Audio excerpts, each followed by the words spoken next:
It's story time. நடக்காததெல்லாம் நடந்த மாதிரியே சொல்லி மற்றவங்கள நம்ப வச்சு ஒரு ஊரையே பாழாக்கின ஒரு இளைஞனை பத்தி இந்த கதையில பார்க்கலாம். இது வரைக்கும் நம்ம சேனலை சப்ஸ்கிரைப் பண்ணலைன்னா உடனே சப்ஸ்கிரைப் பண்ணி பக்கத்தில் இருக்கிற பெல் பட்டனை கிளிக் பண்ணுங்க. ஸ்டோரி டைம் தமிழ் சேனலுக்காக உங்களுடன் ரவிசங்கர் பாலச்சந்திரன். கதையை கேட்கலாம் வாங்க. செந்தூருங்கிற ஊர்ல வருஷம் நடக்கிற திருவிழா ரொம்ப சிறப்பா நடந்துகிட்டு இருந்துச்சு. அப்ப அந்த ஊருக்கு குதிரையில ஒரு இளைஞன் வந்தான். அவன் ஊதா கலர்ல ஒரு தொப்பி போட்டுக்கிட்டு இருந்தான். அவன் போட்டுக்கிட்டு இருந்த ஊதா தொப்பிய பார்த்த உடனேயே இந்த மாதிரியான தொப்பியெல்லாம் நம்ம ஊர்ல கிடைக்காது, எங்கேந்தோ வெளிநாட்டிலேந்து இவன் வாங்கி போட்டுக்கிட்டு வந்திருக்கான் அப்படின்னு அந்த ஊர் மக்கள் எல்லாருமே நினைச்சாங்க.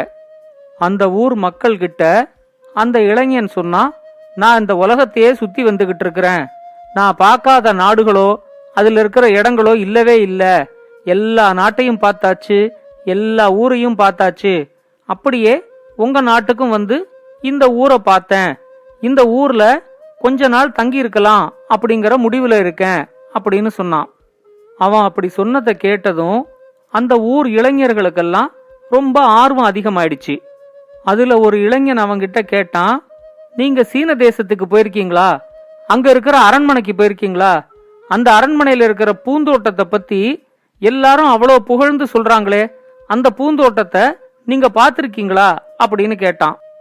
அதுக்கு அந்த இளைஞன் சொன்னா, நான் சொன்னா நீங்க நம்பவே மாட்டீங்க, சீன நாட்டு அரண்மனையில அரசரோட விருந்தினரா நான் 1 மாசம் தங்கி இருந்தேன். மந்தாரன்கிற முழு பேரை வச்சு கூட அரசர் என்ன கூப்பிட மாட்டாரு, மந்து மந்துன்னு ரொம்ப செல்லமா கூப்பிடுவாரு. தினைக்கும் அரசரோட தான் விருந்து சாப்பிடுவேன்.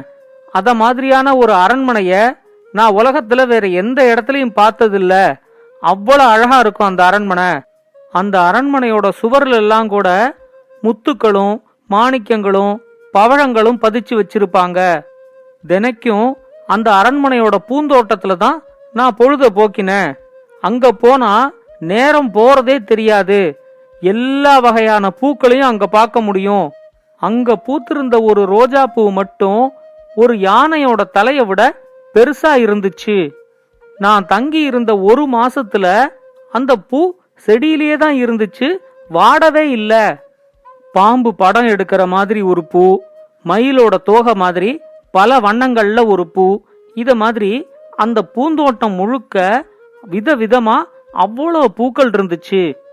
அந்த பூந்தோட்டத்தை முழுக்க சுத்தி பார்க்கறதுக்கே 1 மாசம் பத்தாது.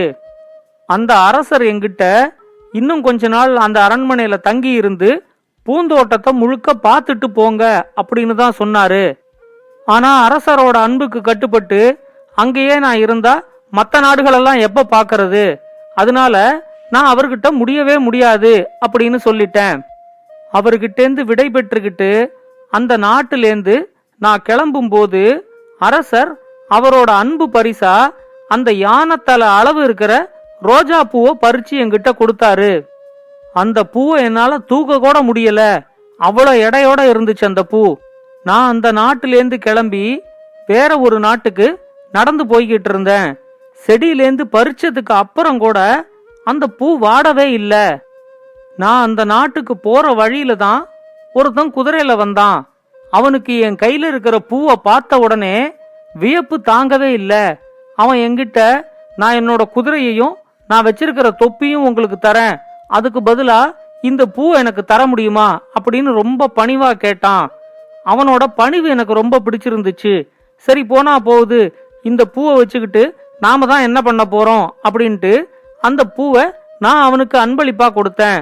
அவன் கொடுத்த குதிரையும் தொப்பியும் தான் இது அப்படின்னு அந்த இளைஞன் சொன்னான். அந்த ஊர் இளைஞர்கள் எல்லாரும் அவன் சொன்ன கதைய நம்ப முடியாம வாயில ஈ பூந்தது தெரியாம கேட்டுக்கிட்டு இருந்தாங்க. இவன் சொன்னதை கேட்டதும் அந்த இளைஞர்களுக்கு அவங்களே சீன தேசத்தோட அரண்மனையில போய் 1 மாசம் தங்கி இருந்த மாதிரியான ஒரு உணர்வை கொடுத்துச்சு. வேற ஏதாவது நாட்டுல நடந்த சுவையான சம்பவங்களையும் நீங்க சொல்லுங்க, அதையெல்லாமும் கேட்கறதுக்கு நாங்க ரொம்ப ஆர்வமா இருக்கோம் அப்படின்னு அந்த இளைஞர்கள் அவங்கிட்ட கேட்டுக்கிட்டாங்க. மந்தாரன் அவங்க கிட்ட, இன்னும் கொஞ்ச நாளைக்கு நான் இந்த ஊர்ல தானே இருக்க போறேன், தினைக்கும் காலையில என்ன தேடி வாங்க, ஒவ்வொரு நாட்டிலையும் நடந்த சுவையான சம்பவங்களை எல்லாத்தையும் நான் உங்களுக்கு சொல்றேன் அப்படின்னு சொன்னான். அடுத்த நாள் காலையில மந்தாரன் தங்கியிருந்த இடத்துக்கு இளைஞர்கள் எல்லாரும் கூட்டமா போனாங்க. அவங்க கிட்ட மந்தாரன் சொன்னான், நான் ஒரு தடவை அரேபிய பாலைவனத்துக்கு போனேன். அங்க கண்ணு கெட்டின தூரம் வரைக்கும் ஒரே மணல் பரப்பு தான் தெரிஞ்சிச்சு. எல்லையே இல்லாத கடல் மாதிரி அவ்வளோ மணல் இருந்துச்சு. இந்த பாலைவனத்தை கடந்து அந்த பக்கம் போகணும் அப்படிங்கிற ஆர்வம் எனக்கு ரொம்ப அதிகமாயிடுச்சு. நான் தனியா கிளம்பினதை பார்த்து சில பேர் என்னை தடுத்து நிறுத்தினாங்க. இந்த பாலைவனத்துல தனியா போறது ரொம்ப பெரிய ஆபத்து. பாலைவனத்துக்குள்ள போயிட்டீங்கன்னா உங்களுக்கு திசையே தெரியாது. பாலைவனத்துக்குள்ளேயே சுத்தி சுத்தி வந்துகிட்டு இருக்கிற மாதிரி ஆயிடும். அதனால பாலைவனத்தை பத்தி நல்லா தெரிஞ்ச கொஞ்சம் பேர் கூட கூட்டமா தான் போகணும். அப்படி போனாதான் பாதுகாப்பா இருக்கும். தயவு செஞ்சு நீங்க தனியா போய் ஆபத்துல சிக்கிக்காதீங்க அப்படின்னு சொன்னாங்க. ஆனா நான் அவங்க சொன்னதெல்லாம் கேட்கவே இல்லை. என்னை பத்தி உங்களுக்கு தெரியாது, எந்த ஆபத்து வந்தாலும் என்னால சமாளிச்சுக்க முடியும். என்கிட்ட 4-5 நாளைக்கு தேவையான உணவும் தண்ணீரும் இருக்கு, என்னோட ஒட்டகம் இருக்கு, இது போதும் எனக்கு அப்படின்னு சொல்லிட்டு அங்கேருந்து கிளம்பி பாலைவனத்தை கடக்க ஆரம்பிச்சேன். கிழக்கு திசையில தொடர்ந்து நடந்துகிட்டு இருந்தாலும் பாலைவனத்துல திசை தெரியவே இல்லை. பகல் எல்லாம் ரொம்ப கொடுமையான வெயில் வாட்டி எடுத்துச்சு. அதே மாதிரி ராத்திரி வேளையில தாங்க முடியாத குளிர் இருந்துச்சு. நானும் ஒட்டகமும் ரொம்ப களைப்படைஞ்சு போயிருந்த நேரத்துல திடீர்னு பாலைவனத்துல சூறாவளி புயல் வேற வீச ஆரம்பிச்சிச்சு. அப்படி அடிச்ச புயல்ல பாலைவனத்துல இருக்கிற மண்ணெல்லாம் எங்க மேல வந்து விழுந்து எங்களை அப்படியே மூட ஆரம்பிச்சிச்சு. என்னோட ஒட்டகம் அப்படியே படுத்துக்குச்சு. நான் என்னோட ஒட்டகத்தோட வயிற்று பக்கம் ஒரு போர்வையால என்னோட முகத்தை மூடிக்கிட்டு நானும் அப்படியே படுத்து கிடந்தேன். புயல் அடிச்சு முடிச்சதுக்கு அப்புறம் பார்த்தா என் மேலையும் ஒட்டகத்து மேலையும் 4 அடிக்கு மண் இருந்துச்சு. அந்த மண் எல்லாத்தையும் விலக்கிக்கிட்டு நானும் ஒட்டகமும் மேல ஏறி வந்தோம். இப்ப கூட அந்த பாலைவன புயல்லேருந்து நான் உயிரோட தப்பிச்சு வந்தத என்னால நம்பவே முடியல. புயல் அடிச்சு முடிச்சதுக்கு அப்புறம் பாலைவனத்துல எனக்கு போக வேண்டிய திசை கூட தெரியல. ஏதோ ஒரு திசையில ஒட்டகத்து மேல ஏறி உட்காந்துக்கிட்டு நான் மாட்டுக்கும் போய்கிட்டு இருந்தேன். என் கையில கொண்டு வந்த உணவு தண்ணீர் எல்லாமே தீந்து போச்சு. அடுத்து வந்த 2 நாளைக்குள்ள பாலைவனத்தோட வெயில் தாங்காம என்னோட ஒட்டகம் செத்து போச்சு. அப்ப கூட நான் மன உறுதியை இழக்காம பாலைவன வெயில்ல தன்னந்தனியா நடந்து போய்கிட்டு இருந்தேன். பசி மயக்கத்தோட நான் போய்கிட்டு இருக்கும் போது தூரத்துல ஒரு பாலைவன சோலைய பார்த்தேன். ஆனா அந்த இடம் வரைக்கும் என்னால போக முடியுமான்னு தெரியல. எனக்கு பசியும் மயக்கமும் அப்படியே வந்து அந்த இடத்துலயே நான் சுருண்டு விழுந்துட்டேன். நான் கண்ணை முழிச்சு பார்க்கும்போது அந்த பாலைவன சோலையில இருந்தவங்க தான் நான் கீழே விழறத பார்த்துட்டு ஓடி வந்து எனக்கு உதவி செஞ்சு என்ன அங்க கொண்டு வந்திருந்தாங்க. எனக்கு அவங்க உணவும் தண்ணீரும் கொடுத்த உடனேயே என்னோட உடல்ல பழைய வலிமை வந்துருச்சு. நான் அவங்களுக்கு நன்றி சொல்லிட்டு அவங்க கூடவே பாலைவனத்தை கடந்து ஒரு நகரத்துக்கு வந்து சேர்ந்தேன். இதுக்கு மேலேயும் அவங்க கூடவே இருந்தா பல உலக நாடுகளை சுத்த முடியாது அப்படின்னு முடிவு பண்ணி நான் அவங்க கிட்ட விடை பெற்றுக்கிட்டு அங்கேருந்து கிளம்பிட்டேன். ஆனா அரேபிய பாலைவனத்திலேருந்து உயிரோட மீண்டு வந்ததே என்னோட வாழ்க்கையில ஒரு மறக்க முடியாத அனுபவமா மாறிடுச்சு அப்படின்னு மந்தாரன் சொன்னான். மந்தாரன் சொன்னதை எல்லாத்தையும் அந்த ஊர் இளைஞர்கள் வாய பிளந்து கேட்டுக்கிட்டு இருந்தாங்க. நாளாக நாளாக மந்தாரன் வீட்டுக்கு முன்னாடி கூட்டம் அதிகமாகிக்கிட்டே போச்சு. அந்த ஊர் இளைஞர்கள் எல்லாரும் மந்தாரனோட அனுபவத்தை கேட்கறதுக்காக அவன் வீட்டுக்கு தினைக்கும் வர ஆரம்பிச்சாங்க.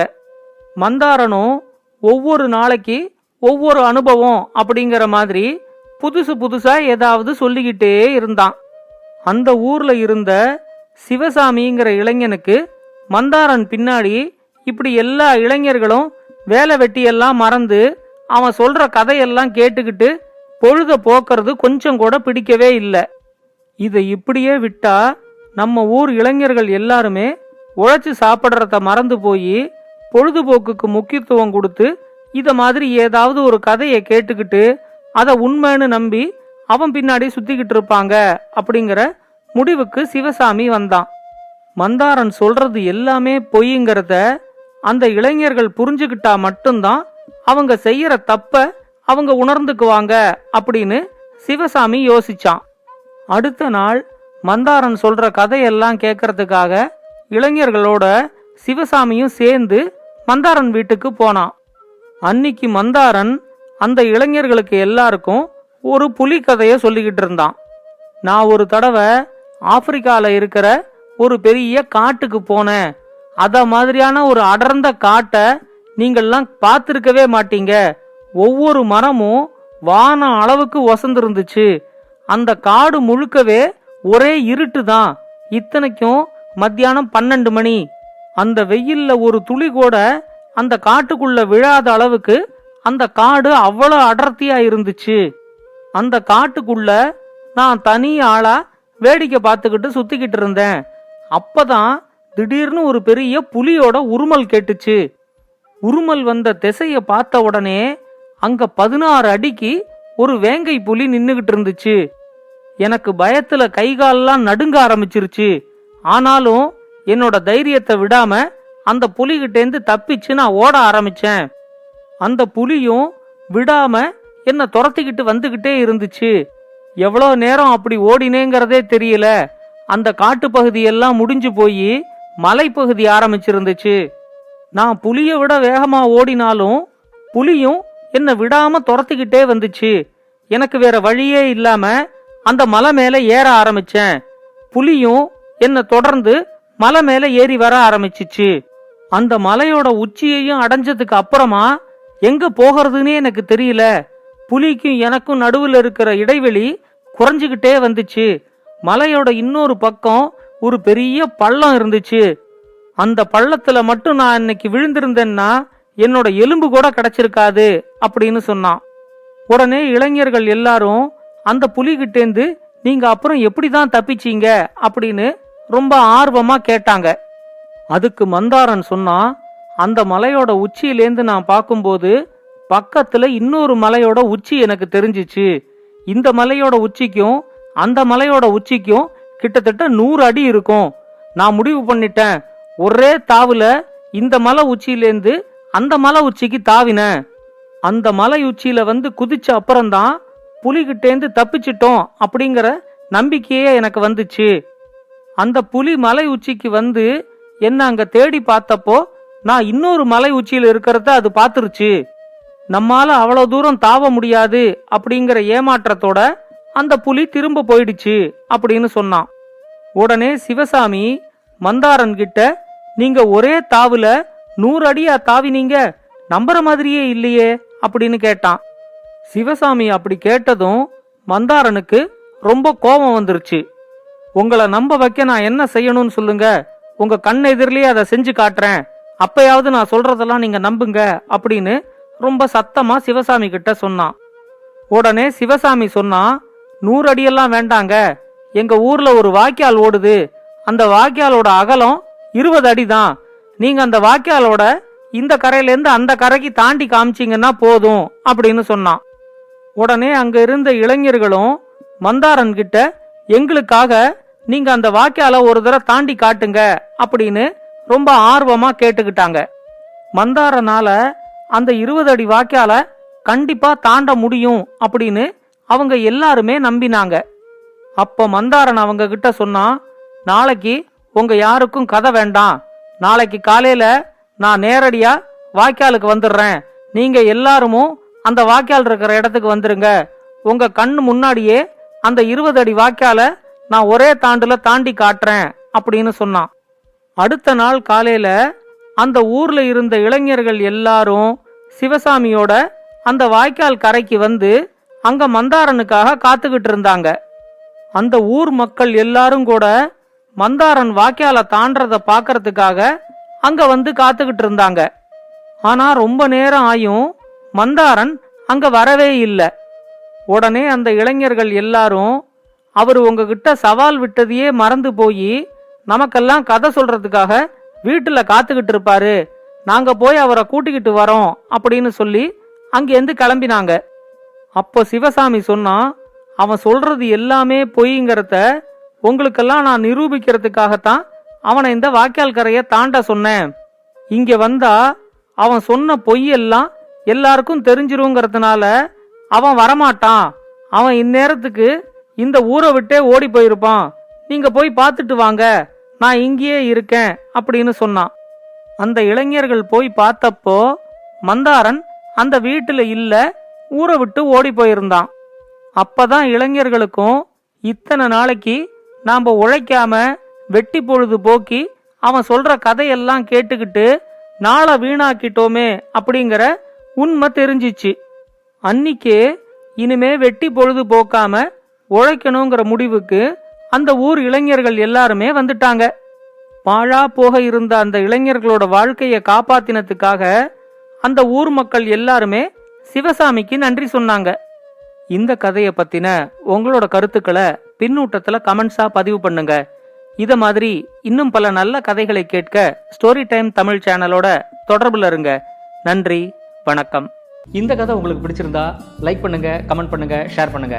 மறக்காம ஸ்டோரி டைம் தமிழ் சேனலை சப்ஸ்கிரைப் பண்ணுங்க. அப்படியே பக்கத்துல இருக்க அந்த பெல் ஐகானை கிளிக் பண்ணுங்க.